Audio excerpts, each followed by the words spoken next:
नमस्कार दोस्तों, चैनल में आप सभी का बहुत बहुत स्वागत है। दोस्तों, आज की इस वीडियो में हम बात करने वाले हैं पोर ट्रांसपोर्ट के ऊपर।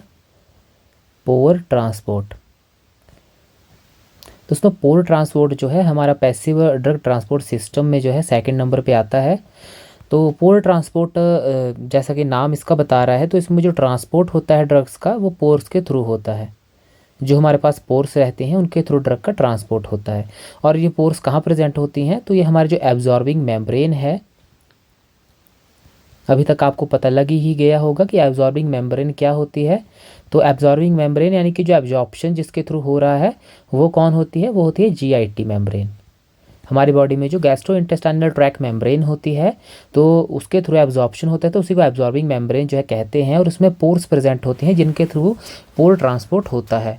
और देखिए, जो पोर ट्रांसपोर्ट है दोस्तों, ये स्पेसिफिक है। कुछ लिमिटेड ड्रग से ही पोर ट्रांसपोर्ट के थ्रू ट्रांसपोर्ट हो सकती हैं। अब ऐसा क्यों है ये हम अभी देखते हैं। अब देखिए, सबसे पहले तो मैं आपके लिए स्ट्रक्चर बना देता हूँ मेम्ब्रेन का, ताकि हम समझ पाएँ कि ये पोर ट्रांसपोर्ट में पोर्स जो है किस तरह का पोर्स का स्ट्रक्चर होता है और कहाँ प्रेजेंट होती हैं। तो यहाँ पर ये हमारे क्या आ गई? फॉस्फोलिपिड पार्ट आ गया। ये हमारा फॉस्फो पार्ट है और लिपिड पार्ट को अभी मैं ड्रॉ करूँगा। This is our lipid chains. Lipid chains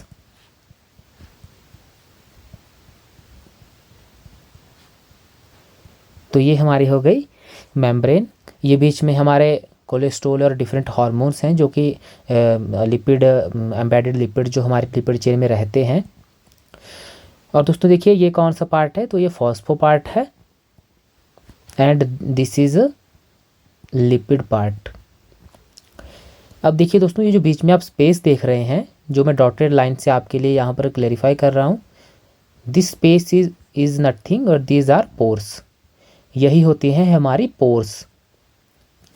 और इनका जो डायमीटर जो रहता है वो रहता है 4 to 10 आर्मस्ट्रॉन्ग। और ये जो पूरी की पूरी थिकनेस होती है मेम्ब्रेन की, ये होती है 25 आर्मस्ट्रॉन्ग। अब देखिए, 4 to 10 आर्मस्ट्रॉन्ग का ये डायमीटर है। तो यहाँ पर वही ड्रग्स जिनका की साइज़ इस 4 to 10 डायमीटर जो ये साइज़ है 4 to 10 आर्मस्ट्रॉन्ग, इनके जो है इसके जो है अंदर रहेगा। यानी कि इससे ज़्यादा साइज़ उनका नहीं होना चाहिए। इससे नीचे साइज़ वाले जितनी भी ड्रग्स हैं वही इसके थ्रू जो है हमारी क्या हो पाती हैं? पास हो पाती हैं। दूसरी कंडीशन ये है कि ड्रग्स का जो मॉलिक्यूलर वेट होगा वो 100 डाल्टन से कम होगा। Less than 100 Dalton molecular weight वाले जो ड्रग्स हैं वही इन पोर्स के थ्रू क्या हो सकती हैं? ट्रांसपोर्ट हो सकती हैं। वहीं एक कंडीशन और याद रखिएगा, 400 डाल्टन्स वेट मॉलिक्यूलर वेट वाली ड्रग्स भी इसमें से पास हो सकती हैं। लेकिन कंडीशन ये है कि ड्रग्स का जो स्ट्रक्चर है या तो वो चेन लाइक स्ट्रक्चर होना चाहिए, इस तरह का चेन लाइक स्ट्रक्चर होना चाहिए, या तो फिर लीनियर स्ट्रक्चर होना चाहिए, ताकि वो सिंपली यहाँ से लीनियर स्ट्रक्चर वाले ड्रग्स यहाँ से पास हो सकें। 400 डाल्टन्स तक की ड्रग्स पास हो सकती हैं अगर उनका स्ट्रक्चर लीनियर रहेगा, तो वो पास हो पाएंगी। तो इस तरह से हमारा पोर ट्रांसपोर्ट यहाँ पर काम करता है। अब दोस्तों, यहाँ पर हमारा पोर ट्रांसपोर्ट जो है एक पैसिव प्रोसेस है।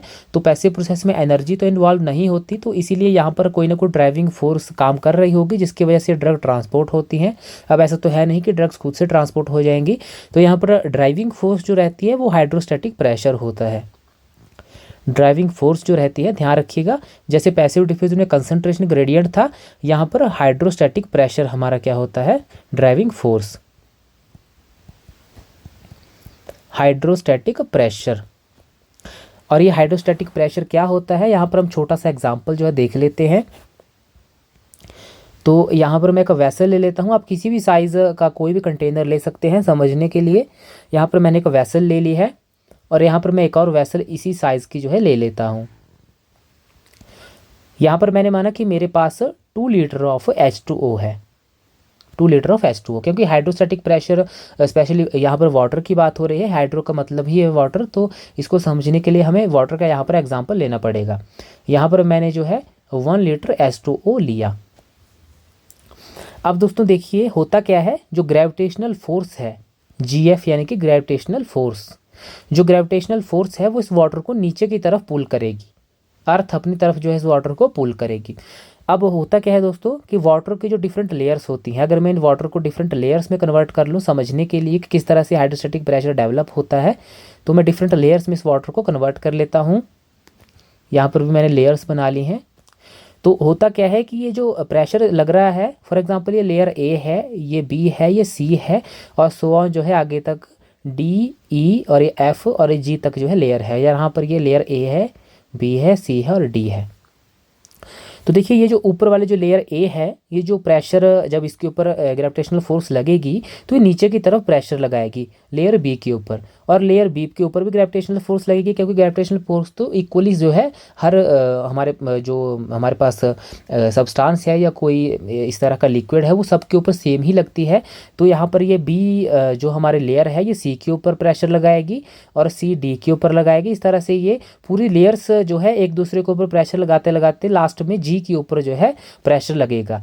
अब आप खुद ही देखिए कि जो प्रेशर है ये यहाँ पर जी लेयर पे सबसे ज़्यादा होगा और सबसे कम कहाँ होगा, ए लेयर पे होगा। वैसा ही यहाँ पर भी होगा, ए पे सबसे कम, डी पे सबसे ज़्यादा। अब देखिए जो ग्रेविटेशनल फोर्स है यहाँ पर, ये भी ध्यान रखिएगा कि जितना ज़्यादा मास होता है किसी भी हमारे पास सब्सटेंस का, जितना ज़्यादा मास होता है उस पर ग्रेविटेशनल फोर्स भी उतनी ज़्यादा लगती है। यानी कि जितना ग्रेटर हमारा मास होगा उतनी ही ग्रेटर क्या होगी, ग्रेविटेशनल फोर्स होगी। तो यहाँ पर देखिए जो 2 लीटर ऑफ वाटर है इसका मास ज़्यादा है as compare to this 1 litre water, इसीलिए मैं कैपिटल में लिख रहा हूँ, यहाँ स्मॉल में लिख रहा हूँ। तो ये जो इस 2 लीटर वाटर का मास है वो इसके मुकाबले ज़्यादा होगा, तो यहाँ पर ग्रेविटेशनल फोर्स ज़्यादा लग रही है। अब दोस्तों ये जो हमारे फ्लूइड प्रेशर एक्सर्ट कर रहा है यहाँ पर इन वॉल्स के ऊपर, ये जो फ्लूइड के द्वारा प्रेशर एक्सर्ट किया जा रहा है एट रेस्ट, ध्यान रखिएगा यहाँ पर हमारा वाटर मूविंग नहीं है, रेस्ट में है। तो ये जो एट रेस्ट पोजिशन जो है, ये जो फ्लूइड प्रेशर लगा रहा है तो इसी को कहते हैं हाइड्रोस्टैटिक प्रेशर, ये प्रेशर जो लग रहा है। अब दोस्तों देखिए प्रेशर सिर्फ नीचे की तरफ ही नहीं लग रहा, ये यहाँ पर इन वॉल्स की साइड में भी लग रहा है, चारों तरफ ये प्रेशर लग रहा है। यहाँ पर नीचे की तरफ ही सबसे ज़्यादा होगा, यहाँ पर थोड़ा कम होगा इन साइड की वॉल्स में, और ऊपर सबसे ज़्यादा कम होगा। इसको समझने के लिए मैं फिर से आपके सामने का एग्जांपल रखता हूँ। आपने डिफरेंट यूट्यूब पे वीडियोस भी देखी होंगी, फिजिक्स के जो एक्सपेरिमेंट करते रहते हैं डिफरेंट टीचर्स। तो देखिए आपने देखा होगा कि इस तरह से किसी बोतल में जो है वो पानी लेते हैं और इस बोतल में नीचे यहाँ पर छेद करते हैं, तो ये यहाँ से जो पानी की धार है ये बहुत आगे तक जाती है, और ऊपर अगर वो छेद करते हैं तो ये पानी की धार थोड़ी कम जो है हमें देखने को मिलती है। तो यहाँ पर ये जो पानी की धार है ये यहाँ पर इतनी ज़्यादा आगे तक कैसे गई, तो ऐसा इसीलिए है क्योंकि यहाँ पर नीचे इस पॉइंट पे जो हाइड्रोस्टैटिक प्रेशर है वो ज़्यादा है और ऊपर कम है, क्योंकि डिफरेंट लेयर्स वाटर की एक दूसरे के ऊपर प्रेशर एक्सर्ट कर रही हैं और यहाँ पर सबसे ज़्यादा प्रेशर देखने को मिलता है। तो इसीलिए जो है ये हमारे जो यहाँ पर छेद जो किए गए हैं नीचे की तरफ, यहाँ से सबसे ज़्यादा जो है पानी की धार बाहर की तरफ निकलेगी। तो आई होप आप हाइड्रोस्टैटिक प्रेशर का कंसेप्ट समझ गए होंगे। अब हम देखते हैं कि हाइड्रोस्टैटिक प्रेशर जो है हमारे मेम्ब्रेन में जो है किस तरह से काम करता है और मूवमेंट कैसे होती है हमारे ड्रग्स की। अच्छा, दूसरी बात मैं आपके सामने ये बता दूं कि यहाँ पर देखिए ये जो ये वाला कंटेनर है इसको मैं बी मान लेता हूँ और ये ए है। तो आप खुद ही देखिए कि यहाँ पर 1 लीटर ऑफ वाटर है, तो यहाँ पर हाइड्रोस्टैटिक प्रेशर इस कंटेनर ए के मुकाबले क्या होगा, हाफ होगा। अगर यहाँ पर हाइड्रोस्टैटिक प्रेशर की वैल्यू 1 है तो यहाँ पर क्या होगी, 0.5। तो ये जो है ये फ़र्क रहता है कि जहाँ पर फ्लूइड कम होगा वहाँ पर हाइड्रोस्टैटिक प्रेशर भी कम होगा, जहाँ पर फ्लूइड ज़्यादा होगा वहाँ पर हाइड्रोस्टैटिक प्रेशर भी ज़्यादा होगा। तो अब हम बात करते हैं कि हमारा इंटेस्टाइन में प्रोसेस जो है हाइड्रोस्टैटिक प्रेशर किस तरह से एज अ ड्राइविंग फोर्स काम करती है। तो यहाँ पर एग्जांपल के लिए मैं आपके सामने ये ले रहा हूँ हमारे पास इंटेस्टाइन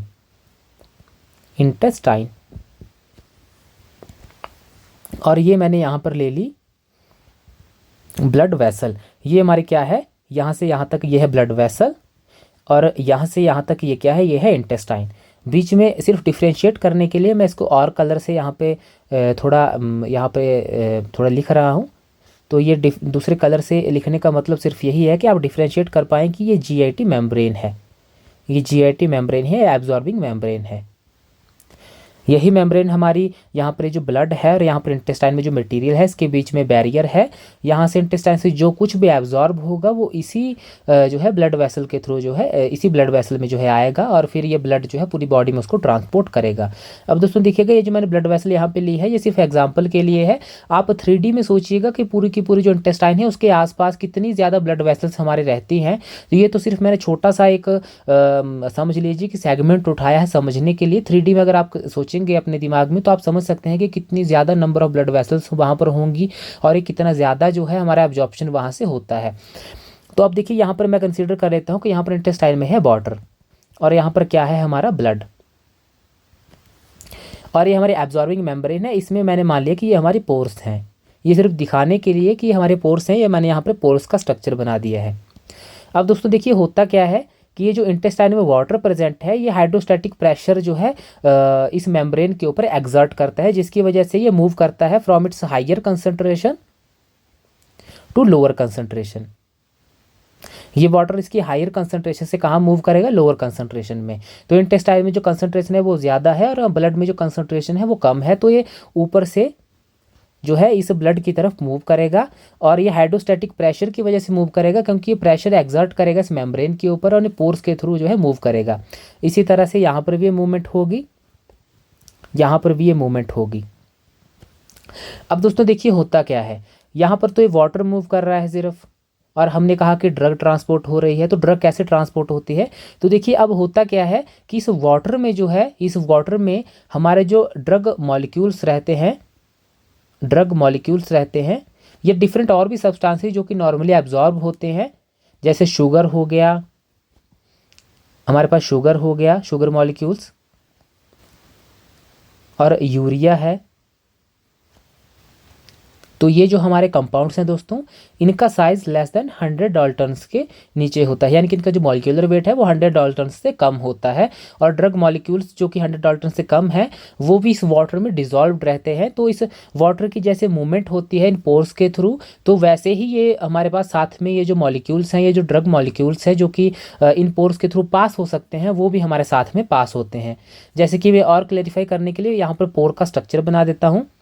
तो फॉर एग्जांपल यहाँ पर मैंने ये पोर का स्ट्रक्चर बना दिया और ये साइड में हमारा क्या है, फॉस्फो पार्ट है, और ये बीच में जो है लिपिड चेन्स है, ये बीच में क्या है, लिपिड चेन्स है। तो ये फॉर एग्जांपल हमारे पास पोर है। अब ये वाटर इन पोर्स के थ्रू जो है मूव कर रहा है और इस तरफ आ रहा है।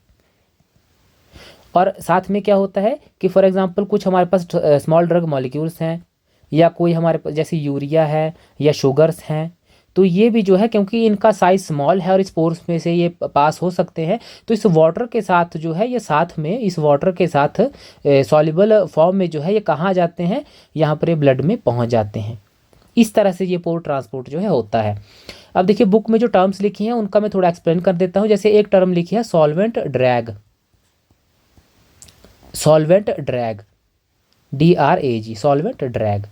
सॉल्वेंट ड्रैग का मीनिंग क्या है, तो सॉल्वेंट क्या है यहाँ पर, वाटर। सॉल्वेंट ड्रैग का यही मीनिंग है कि सॉल्वेंट जो है अपने साथ इन सॉलिड सब्सटेंसेस को, स्मॉल सॉलिड सब्सटेंसेस को, जैसे यूरिया या शुगर या जो हमारे ड्रग्स हैं जो स्मॉलर इन साइज़ हैं, उनको सॉल्वेंट अपने साथ ड्रैग करके यानी खींच करके अपने साथ जो है कहाँ लेके जा रहा है, ब्लड में लेके जा रहा है।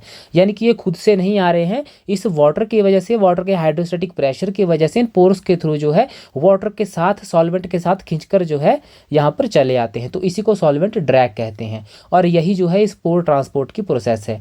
यहाँ पर ट्रांसपोर्ट होता है वाटर की वजह से, सॉल्वेंट ड्रैग की यहाँ पर प्रोसेस होती है, यानी कि वाटर एज अ सॉल्वेंट यहाँ पर इंटेस्टाइन में से इन स्मॉल सब्सटेंसेस या ड्रग्स मॉलिक्यूल को जो कि लेस देन 100 डाल्टन साइज के हैं या लीनियर स्ट्रक्चर के हैं, इनको जो है पोर्स में से खींच के अपने साथ लेके आ जाता है, और इसी को कहते हैं सॉल्वेंट ड्रैग्स। और ये वाटर फ्लक्स, यहाँ पर ये जो वाटर मूव करता है इसी को कहते हैं वाटर फ्लक्स। फ्लक्स का मीनिंग क्या होता है दोस्तों, किसी एरिया में से किसी चीज़ का गुजरना। जैसे मैग्नेटिक फ्लक्स का मतलब होता है कि नंबर ऑफ मैग्नेटिक लाइंस हमारे जो पास होती हैं, तो उसी तरह से वाटर भी हमारे पोर्स के थ्रू मूव कर रहा है। फॉर एग्जांपल ये मैंने मेम्ब्रेन का एरिया लिया है 1 मिलीमीटर स्क्वायर, तो इसमें कितनी सारी पोर्स होंगी, तो उन पोर्स में से क्या होगा, हमारा वाटर जो है मूव करेगा, तो इसको वाटर फ्लक्स कहते हैं कि जो वाटर मूव कर रहा है इन पोर्स में से। तो इसी वाटर फ्लक्स की वजह से, सॉल्वेंट ड्रैग्स की वजह से ये हमारे सारे जो है यहाँ पर एब्जॉर्प्शन देखने को मिलती है, ड्रग ट्रांसपोर्ट देखने को मिलता है। तो आई होप आप इस वीडियो को समझ गए हैं, इसमें जो हमने अपनी बात रखने की कोशिश की है, आई होप आप समझ गए हैं। तो यही इसमें यहाँ पर होता है। वहीं मैं 2 से 3 टर्म्स आपके सामने यहाँ पर और रख देता हूँ। पहली तो बल्क फ्लो, क्योंकि स्पोर ट्रांसपोर्ट को बल्क फ्लो भी कहते हैं। तो बल्क फ्लो का मतलब क्या है दोस्तों, बल्क फ्लो का मतलब है कि जब किसी फ्लूइड के जो है मूवमेंट होती है, किसी फ्लूइड की मूवमेंट होती है ग्रेटर क्वांटिटी में, ग्रेटर क्वांटिटी में। तो यहाँ पर मीनिंग क्या है, तो बल्क फ्लो का यहाँ पर मतलब है कि जो वाटर की ग्रेटर क्वांटिटी में जो मूवमेंट हो रही है फ्रॉम इंटेस्टाइन टू ब्लड, तो उसी को कहते हैं बल्क फ्लो।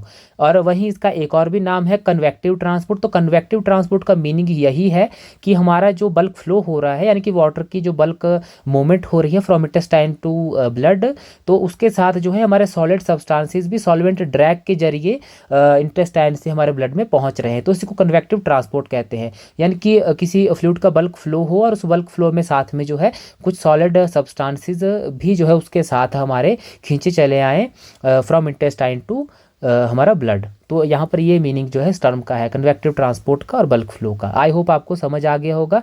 तो देखिए पोर्ट ट्रांसपोर्ट में जितना कुछ भी था वो आपके सामने हमने सारा रख दिया है। आई होप आपको वीडियो पसंद आई है, वीडियो को लाइक कीजिएगा। नेक्स्ट हम आयन पेयर ट्रांसपोर्ट के ऊपर बात करेंगे, और हमारी ये सीरीज़ जो है एब्जॉर्प्शन की, आई होप आपको पसंद आ रही होगी। अगर आपको पसंद आ रही है तो प्लीज़ हमारी वीडियोज़ को लाइक कीजिए, चैनल को सब्सक्राइब कीजिए, दूसरों को बताइए, और मिलते हैं अगली वीडियो में। थैंक यू सो मच दोस्तों।